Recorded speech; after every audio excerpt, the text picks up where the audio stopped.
देवराज इंद्र की एक छोटी सी भूल ने संपूर्ण सृष्टि को संकट में डाल दिया था। वृत्तासुर ब्रह्मांड के बड़े भाग को निगल चुका था। चंद्र ग्रह के पश्चात मंगल पर भी उसकी कुदृष्टि थी।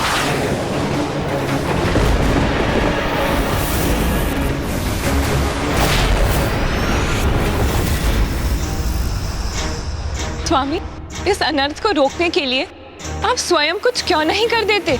नहीं देवी, इस असुर का जन्म तो देवराज इंद्र के अंत के लिए ही हुआ है। अतः मात्र देवराज इंद्र ही हैं जो ऋषि दधीची की अस्थियों से निर्मित वज्र से इस असुर का अंत कर सकते हैं।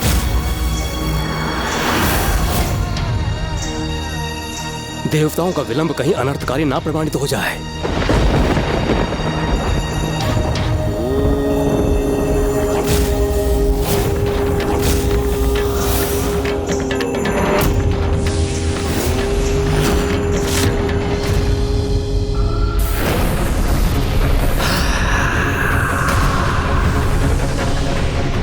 ये दुष्ट मंगल पर अपनी दृष्टि साध रहा है।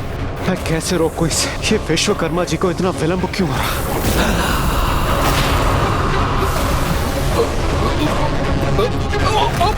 पुत्र! माता, प्रतीत होता है ये वृत्तासुर आपके पुत्र मंगल को निगले जा रहा है। पुत्र मंगल!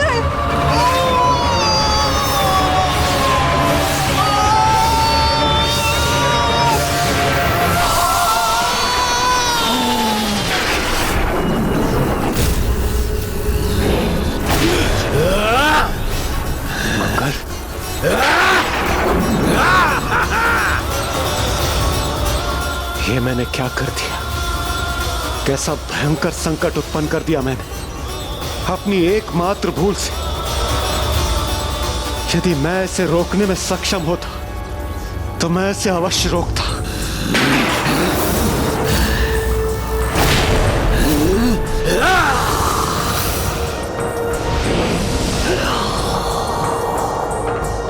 अब इस अनिष्टकारी खिंचाव का प्रभाव तो मुझ पर भी हो रहा है।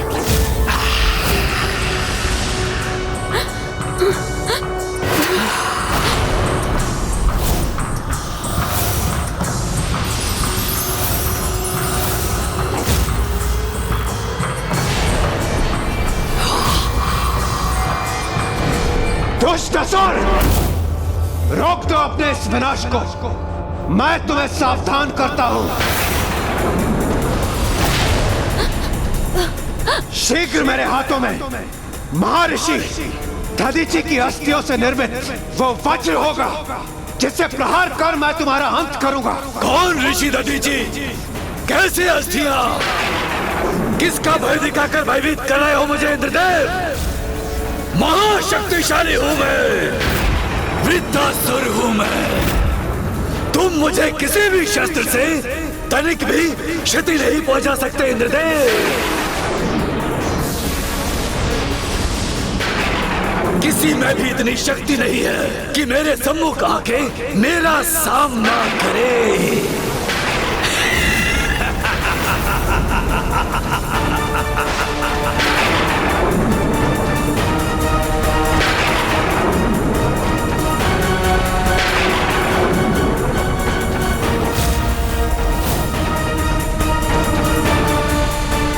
धैर्य रखिए देवी, धैर्य रखिए।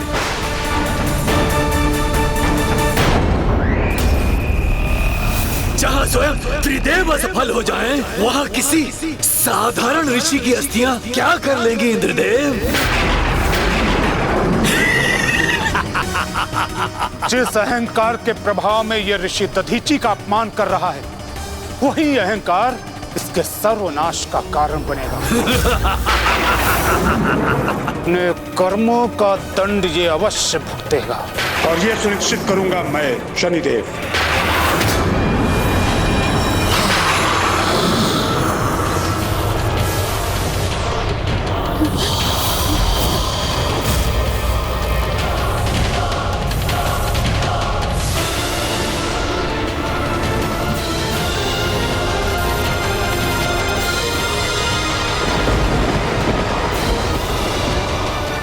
शनिदेव का वृत्तासुर के मुख में समाने के पीछे यही उद्देश्य था कि वो उस दुष्ट पर अपनी घातक दृष्टिपात कर सके। एक और तो पृथ्वी पर विकराल संकट छाया हुआ था जो देवराज इंद्र से देखा नहीं जा रहा था।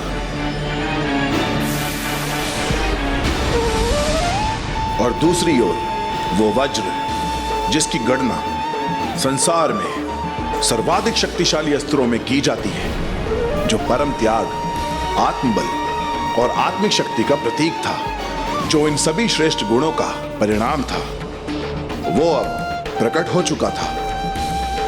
किंतु अभी इंद्रदेव उसे धारण कर पाने में अक्षम थे।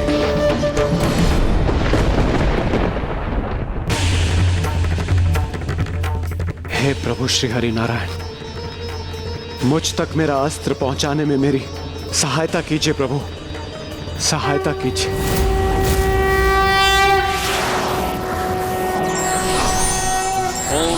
ये देवासो दिव्येकादशस्त्र प्रत्यामत्येकादशस्त्र अपसुक्षुतो महिनेकादशस्त्र ते देवासो यज्ञमिमं जुषध्वम्।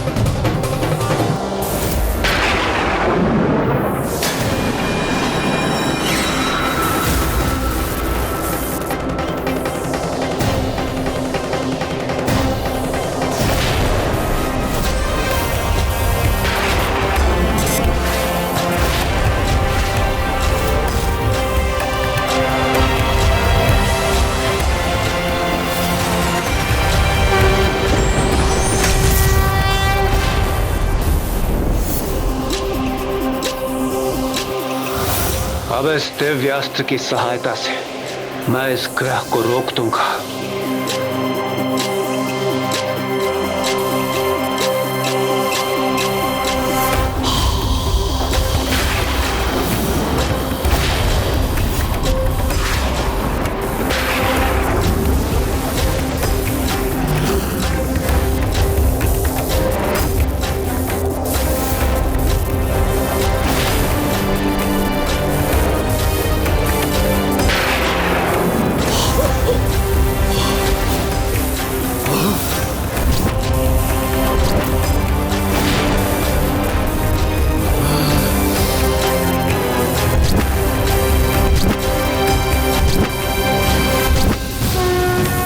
जय श्री हरि नारायण।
ऋषि दधीचि के अस्थियों से निर्मित वज्र ने वृत्तासुर का मात्र वध ही नहीं किया, अपितु संपूर्ण ब्रह्मांड से उसके प्रभाव का लेश मात्र ही मिटा दिया और सब कुछ यथावत कर दिया।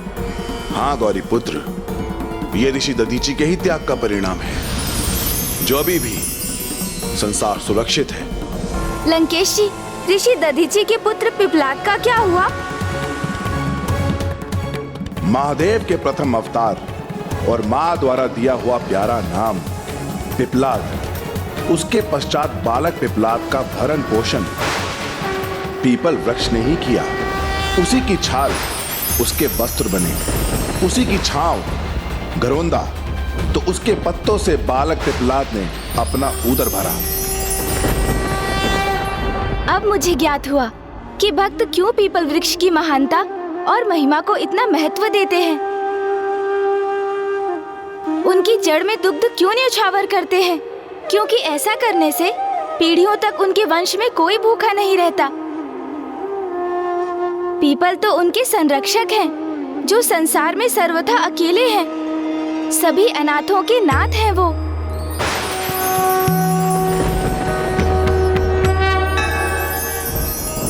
आपका साथ तो अत्यंत आनंददायक है। मेरी जैसी कुशाग्र बुद्धि संपन्न यदि मेरी किसी से भेंट हुई है तो वो आप ही हैं गौरी पुत्र। मेरे एकमात्र संकेत से आप कथा का संपूर्ण मर्म समझ जाते हैं। मैं तो पुनः यही कहूँगा लंकेश कि इसमें आपका ही श्रेय है। आपकी ही संगति का प्रभाव है ये। लंकेश जी, जल ग्रहण कीजिए। माता अन्नपूर्ण की कृपा से पीपल वृक्ष को अन्य पौष्टिक तत्व प्राप्त हुए जो स्वास्थ्य के लिए अत्यंत लाभदायक थे। ये एक ऐसे वृक्ष हैं जिनके निकट प्राण वायु प्रचुर मात्रा में सदैव रहती है। उसी पीपल वृक्ष के छत्र छाया में पलकर शिशु अवस्था से बाल अवस्था में पहुंचे प्रभु पिपलाद।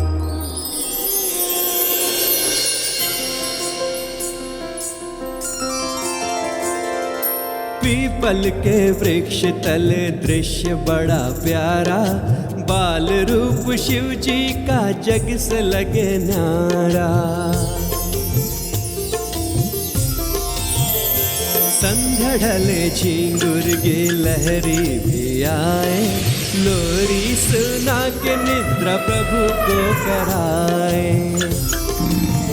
ओ पीपल तले जागे सोए पत्रों को खाया, बाल से बालक बन के ज्ञान वही पाया। बालक ने शिव समान रूप जो दिखाया, माता के संग हर कोई खिंचा चलाया। पीपल के वृक्ष तले दृश्य बड़ा प्यारा, बाल रूप शिव जी का जग से लगे न्यारा। पीपल के वृक्ष तले दृश्य बड़ा प्यारा, बाल रूप शिव जी का जग से लगे न्यारा। ओ मंत्र मुग्ध हो के सभी पक्षी चले आए, मंद मंद गीत गा के प्रभु को जगाए। पीपल के पत्र जल की बूंदें गिराए, मुख में भर के उनको प्रभु खिलखिलाए।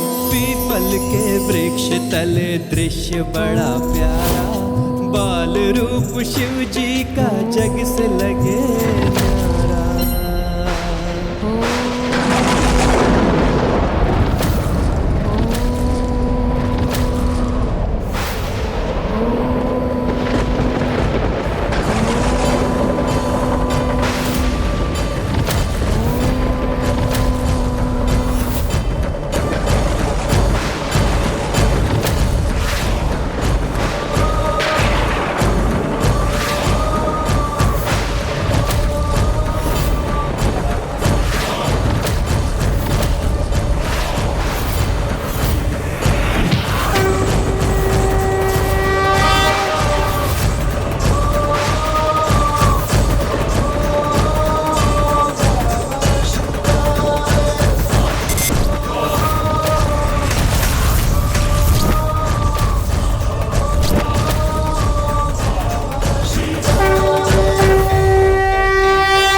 मनभावन जिसने आप सभी को इतना मंत्रमुग्ध कर दिया। आपके ही बाल स्वरूप में स्वामी, अत्यंत मनोहर है आपका ये रूप।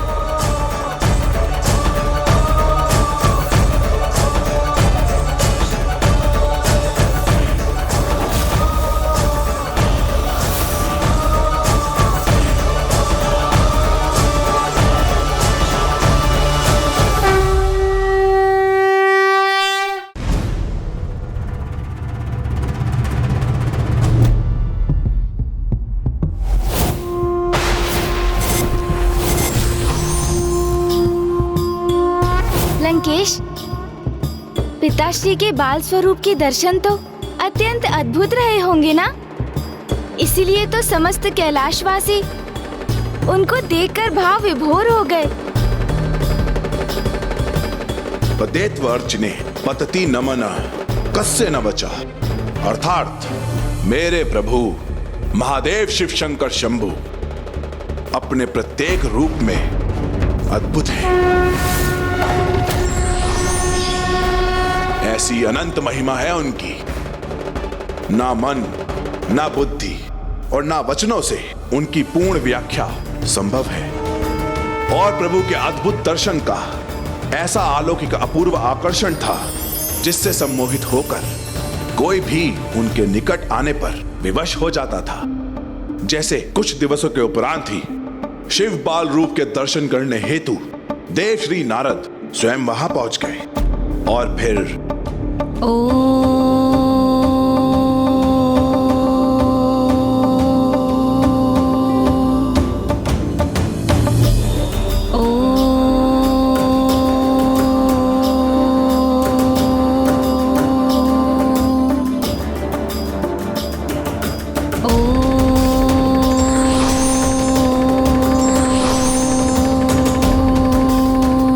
दिव्य स्वरूप है भोलेनाथ का।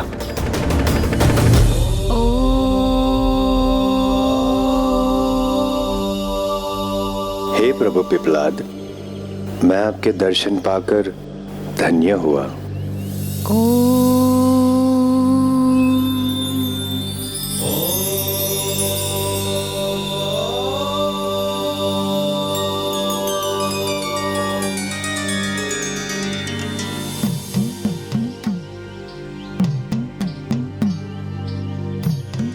पिपलाद,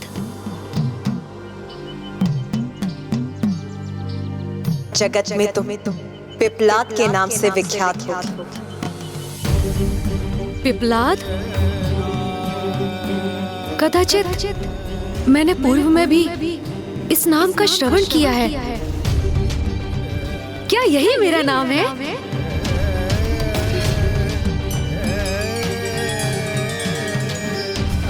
पिपलाद,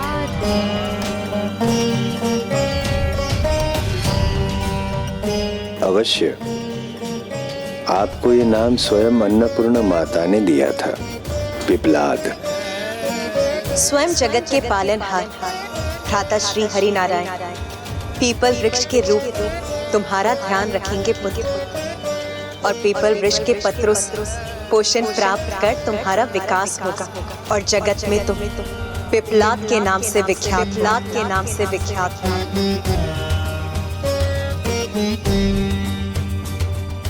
तो क्या आप ही मेरे पिता हैं और मुझे मेरी माता के निकट ले जाने आए हैं? स्वयं जगत पिता के स्वरूप होकर ये मुझसे कैसा प्रश्न कर रहे हैं? मुझसे पूछ रहे हैं कि क्या मैं उनका पिता हूँ?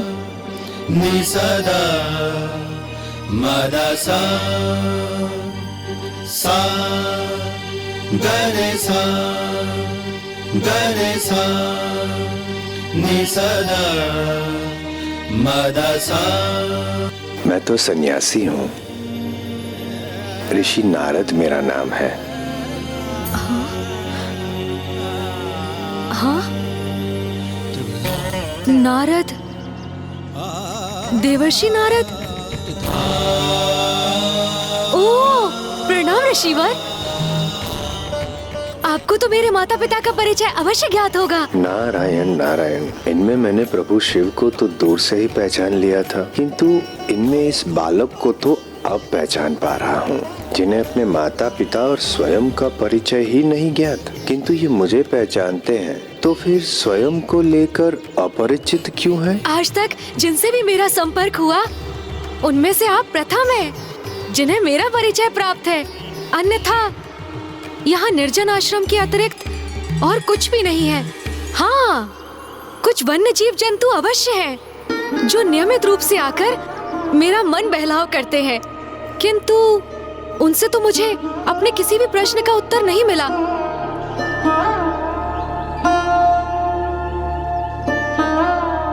फिर इस पीपल वृक्ष की छाया ने ही मुझे मेरे माता पिता का स्नेह दिया, मेरा पालन पोषण किया। मैंने इनसे प्रश्न किया, मुझे तो कोई उत्तर नहीं दिया। किंतु इनके पत्तों की सरसराहट से ओम की ध्वनि प्रस्फुटित हुई।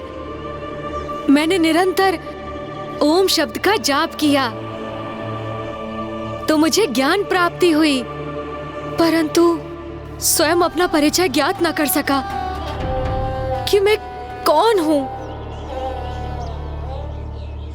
क्या हूं, मेरा अस्तित्व क्या है। बस इसी आशा में प्रतीक्षा करता रहा कि मेरे माता पिता आएंगे, मुझे ढूंढेंगे, और तब से मैं यहीं पर हूं, इसीलिए यहाँ से कहीं दूर नहीं गया। तो फिर मुझे बताइए ऋषिवर नारद, कौन है मेरे माता पिता और वो अभी तक मुझे लेने क्यों नहीं आए हैं? कैसे बताऊं इस नन्हे बालक को कि वो नरजीवन आश्रम इनके माता पिता का ही है। कैसे बताऊं इन्हें कि अब वो जीवित नहीं है और जिनकी ये इतनी आतुरता से प्रतीक्षा कर रहे हैं वो इन्हें लेने कभी नहीं आएंगे। और ये भी कैसे बताऊं इन्हें कि तब जो हुआ उसमें इनका कोई दोष नहीं था, वो तो बस शनिदेव की दृष्टि का प्रभाव था। देव ऋषि नारद के लिए उनके समक्ष संपूर्ण घटना को बताना अत्यंत कठिन था, किंतु प्रभु पिपलाद जी ने इतनी विनम्रता से आग्रह किया कि देव ऋषि उनको बताने में विवश हो गए और फिर उन्होंने प्रभु पिपलाद जी को सब कुछ बता दिया कि कैसे शनिदेव की अनियंत्रण दृष्टि के प्रभाव से प्रभु पिपलाद का परिवार नष्ट हो गया और वो इस संसार में अकेले रह गए।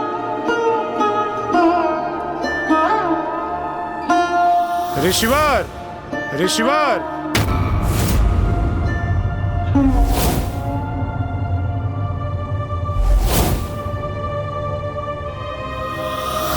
देवराज इंद्र के साथ छल किया है आपने, इसका उचित दंड आपको अवश्य प्राप्त होगा। यदि मेरे पुत्र का अपमान या अहित हुआ तो मेरे क्रोध से कोई सुरक्षित नहीं रहेगा।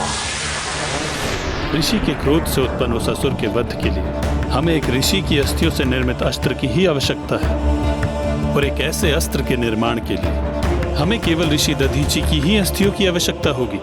जब इंद्रदेव के कृत्य के कारण समस्त सृष्टि पर वृत्तासुर के रूप में सृष्टि पर संकट छाया, तो ऋषि दधीची ने जगत कल्याण हेतु और वृत्तासुर का वध करने के लिए अपनी अस्थियों का दान किया, अपनी अस्थियों का दान किया। यदि आपने मेरी सहायता नहीं की और अपनी अस्थियों का ज्ञान नहीं दिया तो मेरे कारण इस समस्त सृष्टि का विनाश हो जाए। उनके इस महादान के कारण ही आज समस्त सृष्टि अपने स्थान पर स्थिर है। और माता सुवर्चा, आपकी माता ने अपने स्वामी के वियोग में अपने प्राण त्याग दिए।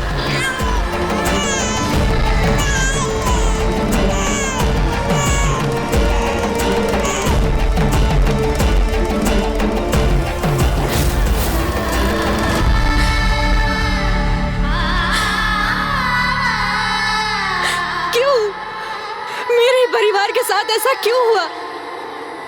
क्यों मेरे पिता को अपनी अस्थियों का दान, मेरी माता को अपने प्राण त्यागने के लिए विवश होना पड़ा? नारायण नारायण, जो कुछ भी हुआ शनि दृष्टि के कारण हुआ, और फिर शनि दृष्टि के कारण ऋषिवर के समक्ष ऐसी कठिन परिस्थिति उत्पन्न हुई कि संसार की रक्षा हेतु उन्हें अपने प्राण त्यागने पर विवश होना पड़ा।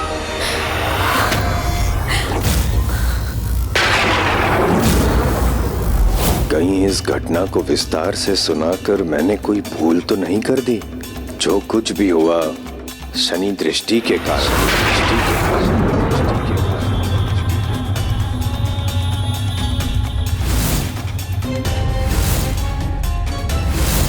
माता, माता,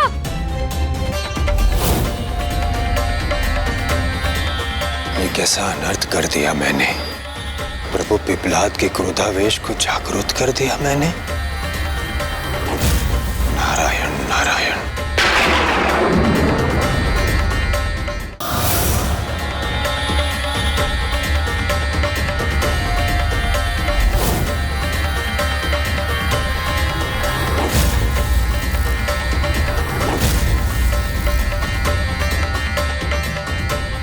माता!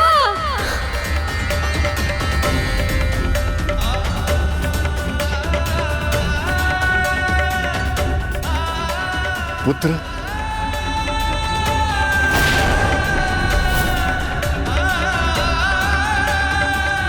पिताश्री। पुत्र। हाँ?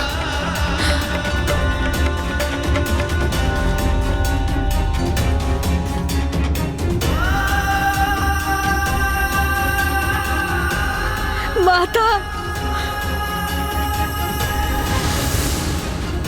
माता! माँ नहीं, यहाँ तो मात्र कुछ अवशेष हैं उनकी कुटिया के। पिताश्री! पिताश्री! पिताश्री! कहाँ हैं आप पिताश्री? पिताश्री!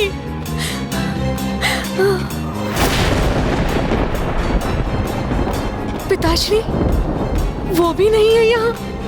मात्र उनकी चरण पादुकाएं हैं यहाँ।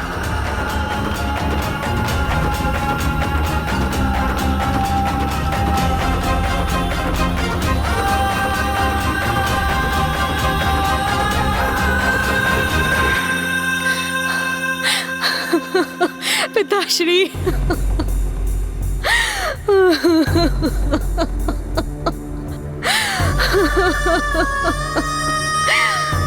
पिताश्री।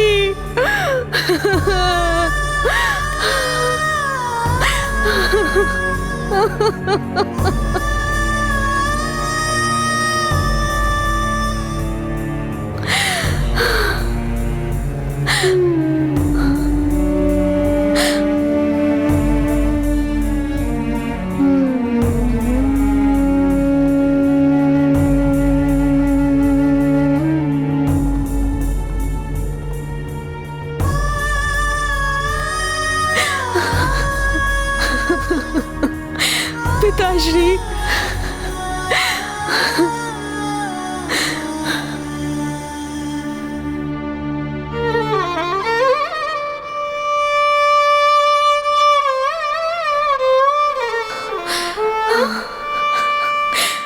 प्रणाम पिताश्री।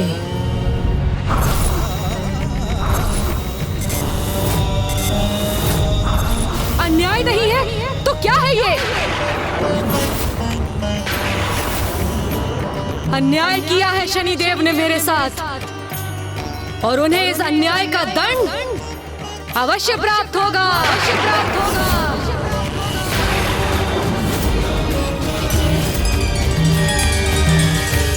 प्रभु पिपलाद के साथ तो ये बहुत ही दुखद हुआ लंकेश जी, और अब तो वे बहुत कुपित भी हो चुके थे। लंकेश जी, जल ग्रहण कीजिए।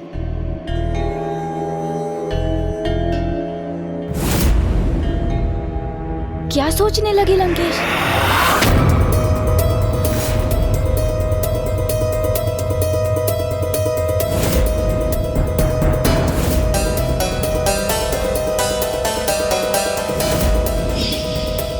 मैं तो इस संपूर्ण यात्रा में निरंतर इस कलश से जल ग्रहण करता रहा हूं, किंतु तब भी अभी तक इसमें जल शेष है।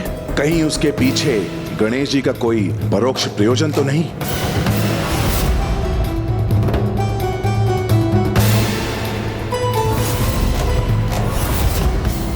हम लंका नगरी पहुंचने के लिए 1/4 यात्रा पूर्ण कर चुके हैं।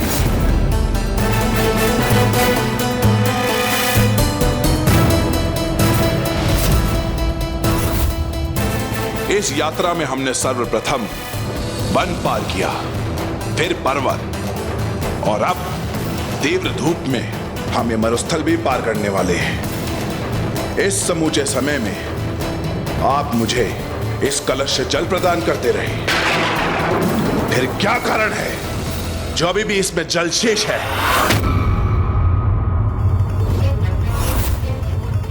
इन्हें तो मुझ पर संदेह हो गया।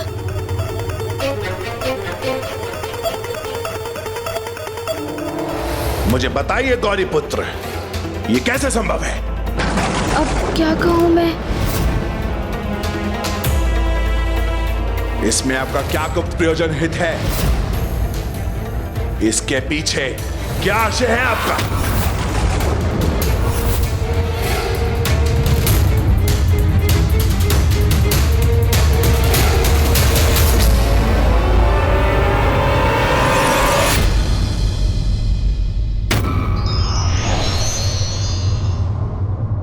अधर्म और सत्य भले ही कुछ समय के लिए स्थापित हो जाएं, किंतु उन्हें समूल नष्ट करने का माध्यम कोई ना कोई अवश्य बनता है।